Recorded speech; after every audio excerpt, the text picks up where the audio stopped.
7.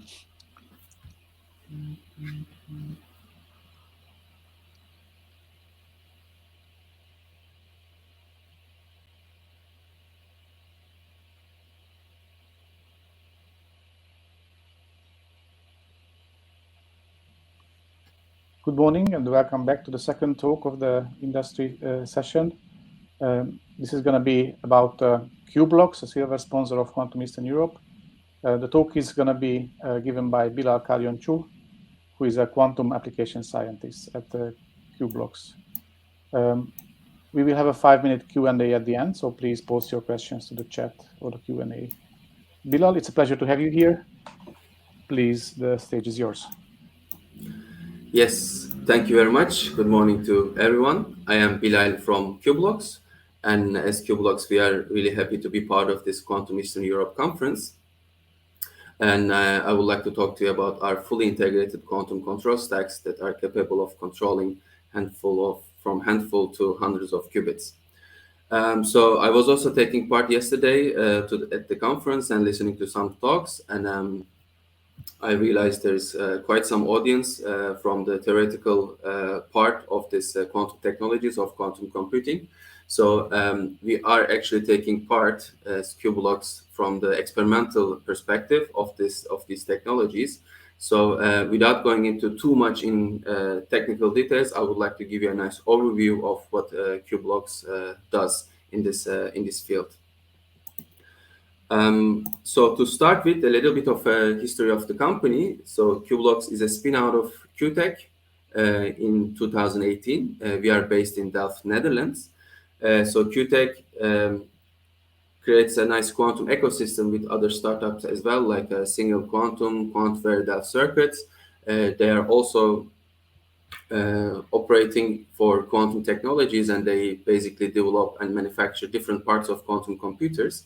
And there are also collaborations with big industrial partners like Intel and Microsoft. And all these come together under the umbrella of Quantum Delft and Quantum Delta.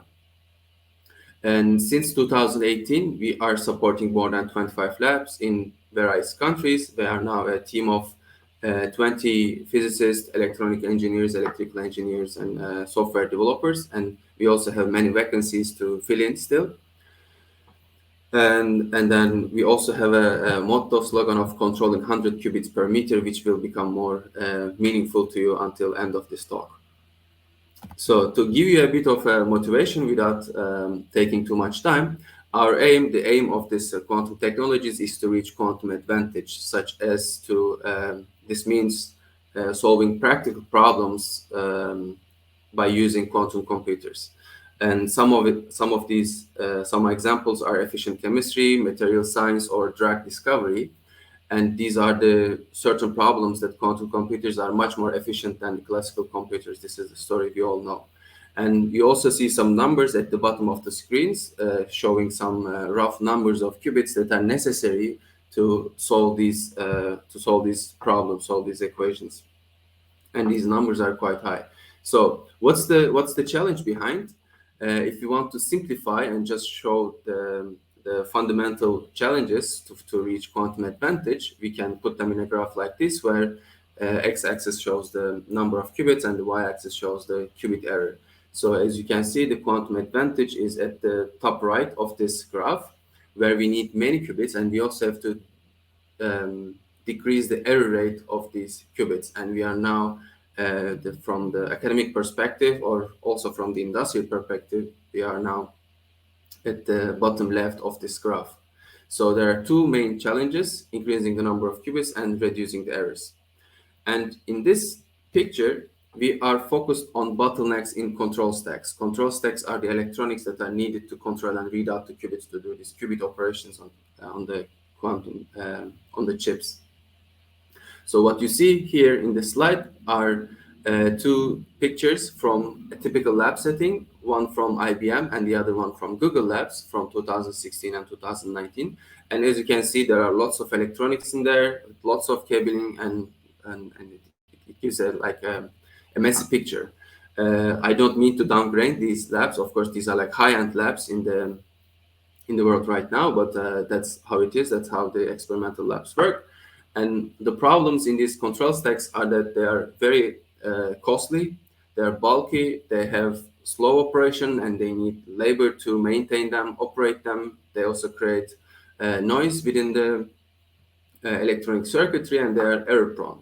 So what Qblox developed is fully integrated, scalable, and modular electronics to solve issues in these control stacks. So if you look at the bigger picture, what we mean, if you look at it from a full quantum computing stack, at the bottom of this stack, there is the quantum chip, whether it is a superconducting base qubit or semiconductor base, or it could be a trapped ion platform. And they either live in a cryostat because they have to operate at mil-Kelvin temperatures, or they operate in an optical setup if it's a NV center or a trapped ion based platform.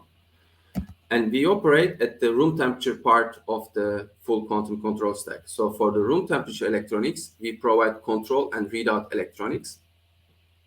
And here, our electronics are FPGA based. We have this Q1 advanced sequence processor, which is Turing complete, and it is capable of generating waveforms and pulses that are necessary for qubit operations. And on the software side, we provide two different approaches. One approach is the low-level access to our hardware with the Q1 ASM programs, which I will explain further in the talk. And we also provide Quantify software, which is a high-level software platform that allows you to do measurement, controlling your hardware, data analysis, data visualizations, and all other parts that are necessary within the software regime. So what we mean by being fully integrated and scalable. So in this picture on the left side, you see lots of electronics, about like 100 electronics. These are like an army of electronics that are necessary for controlling 20 transmon qubits. So here you see eight channel AWGs, 4 readout analyzers, lots of local oscillators, IQ mixers, and lots of wiring for connecting these devices in between. And all these devices can be fit now into our cluster rack, which is shown on the right side. So it's capable of controlling about 20 qubits. So what we did here is that in a conventional way, the electronic devices on the left are general purpose lab devices, and not all the functionality in there are necessary for controlling the qubits. So we took the necessary parts from this large army of electronics and combined them in a digital and analog architecture, which we call as cluster modules with like different control and readout and input output options, and combined them into a cluster rack. So having said that about the modules, what you see on the left are 4 modules that have 2 variations for control and readout purposes. Control meaning they only have outputs, and readout meaning they have inputs and outputs. And we also have 2 different flavors in between because they work in 2 different frequency regimes. One is the baseband regime that outputs and inputs from 0 to 400 megahertz, and the other one works in the RF regime that inputs and outputs between 2 to 18 gigahertz.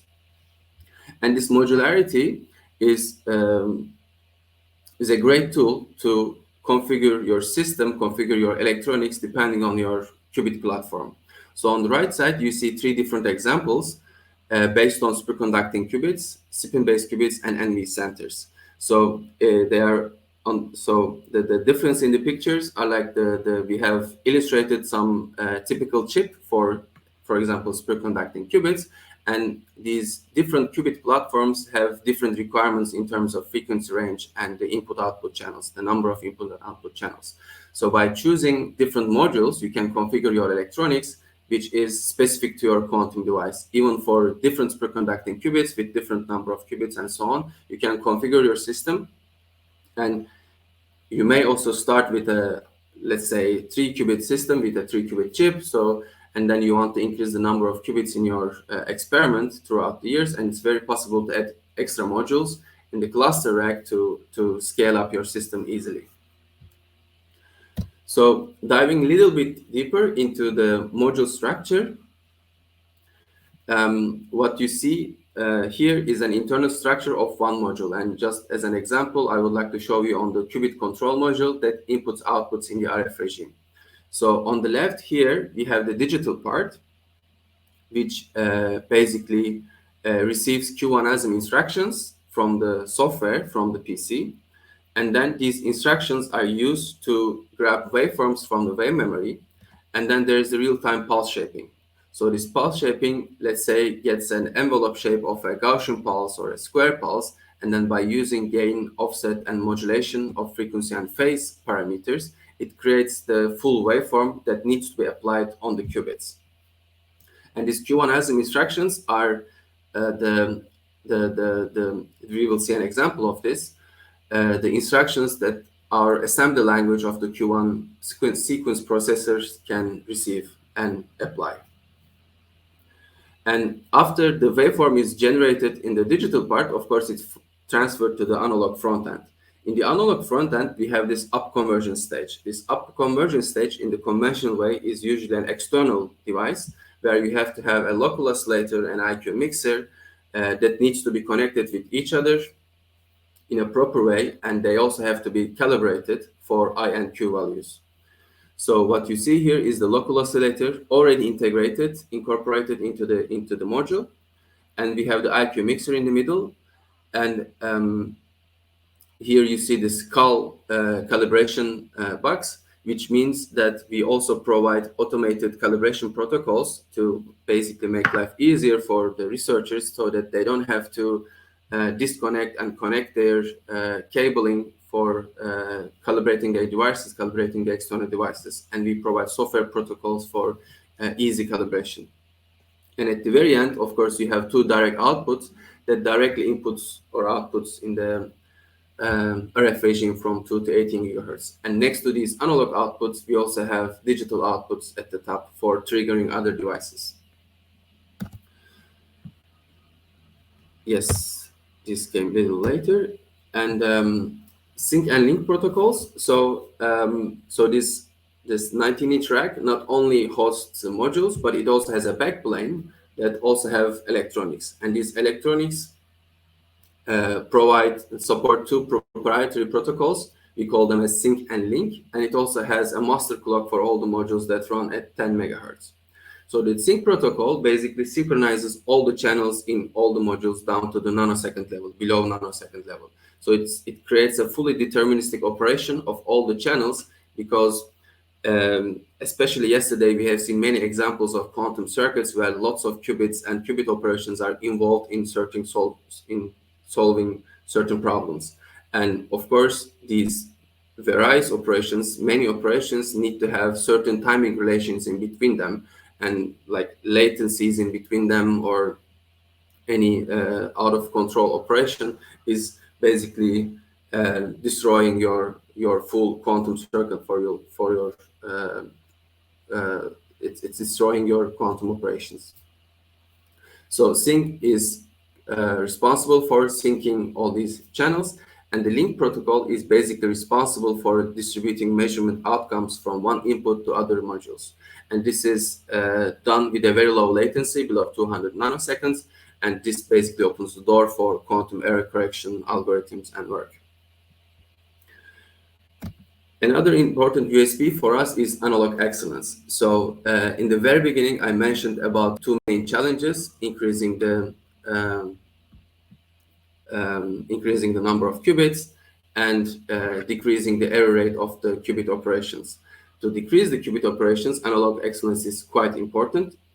Here I show three different parts. One of them is on the left is the multiplex output of 6 tones. So here you see 6 tones, and low spurs is very important. Spur is these unwanted signals next to these 6 tones, and these unwanted signals causes crosstalk within your quantum chip when you do your operations.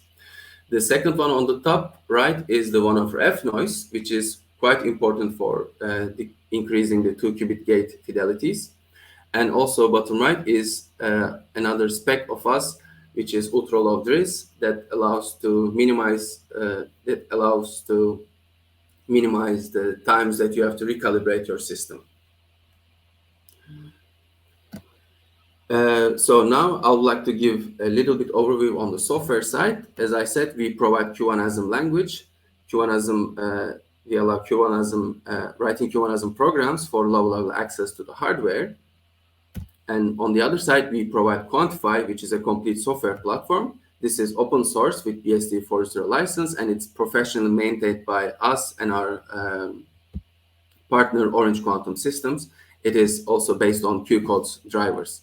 So it is possible to control any other hardware that has Qcode's drivers with it.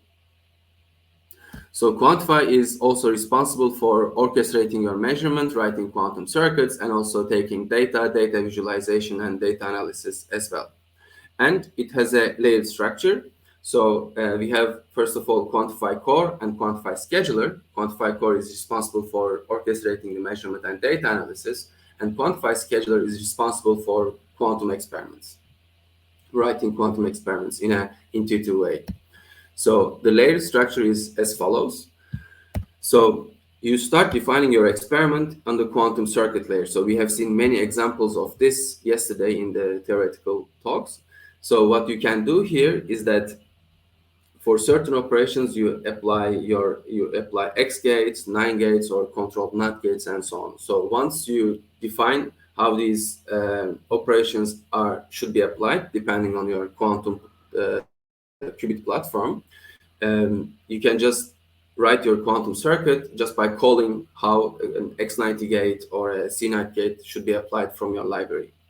And then this quantum circuit is automatically visualized as a nice intuitive way. And then this quantum circuit is agnostic, so it doesn't know anything about your quantum chip or about your hardware. So it has to be compiled with config files that come from that are created with respect to your quantum chip and hardware. So one of them is device specific. So for example, for a transmon device, a superconducting based qubit, there are certain pulse amplitudes and pulse durations and frequencies that has to match to the pulses that you apply on the outputs. And there are hardware specifics that basically control which operation should be applied on which output. So it basically is relating it to the ports on the hardware. And then when these three are compiled, you get this Q1asm language. So it's possible to write these step-by-step instructions, or they are automatically compiled by the Quantify scheduler. And then this is also automatically visualized for easy operation and debugging of the pulses at the outputs. I think I'm also coming to the end of my talk, but the timing is also up. So in summary, I tried to talk to you about our hardware and then our software as well by telling you about Quantify, advanced sequencing, and the analog performance of our devices. So we'll be happy to get in touch again via our emails as well. And we also have a booth in this in the platform. And my colleague Jay will also take part in a panel at the end today for quantum carriers. Thank you very much, Bilal, for this nice talk. I don't see questions in the chat, but I myself, I'm interested in a number of things. So one is that you mentioned 3 different qubit types at some point: superconducting, spin, and NV centers. And I was wondering, for MV centers, you also need optics, right? So that's not only just AC electronics, but also optics. So how is that incorporated in this stack? Yes, very good question. Thank you very much. So I didn't go into detail on this slide actually, but for superconducting and spin qubit, you definitely need electrical, like pulses, electronic pulses, and they can be connected right from the outputs of the modules to your quantum chip. Of course, they are basically connected to the fridge. And for the optical setup, like NV centers or trapped ions, of course, lasers and optical modulators are involved in the whole quantum setup, and our electronics are used to control these optical modulators and lasers as well, so that they in turn control the qubits. Right. In this image, actually, there are lasers and optical modulators where our outputs are connected, but it's just like so small and it's not clearly visible, I think. Mhm. If I go back to it, yes, here. So you see these are the outputs from the cluster, Yeah, I see. uh, Mhm. and then they're connected to the optical modulators. Yes. And then maybe a second last question. Um, all this is room temperature electronics, but somehow I sense that there is a trend of trying to build electronics which is functioning on the cryogenic temperatures as well. So inside the fridge, I guess it Hmm. makes things a bit faster, for example. So is Hmm. this also on the plate of Qblox? And if it is, what is the time scale Yeah, in that? it's very difficult to give timescale on this. There are already companies working on that, and Mhm. I also think that the electronics at the cryo level next to the quantum chip is the way to go in due time. I cannot give a timeline on this, but I also think and believe that that's the way to go. Great. Thanks a lot. Thanks a lot for the nice talk and for the answers. Thank you for the So opportunity. this concludes the industry session. Thank you very much to IQM and Qblox for sponsoring Quantum Eastern Europe. And to the audience, please use the break to visit the sponsor booths and also enjoy the speed network opportunity. We will reconvene again at 11:15 Central European time with the investors panel discussion. Thank you and goodbye.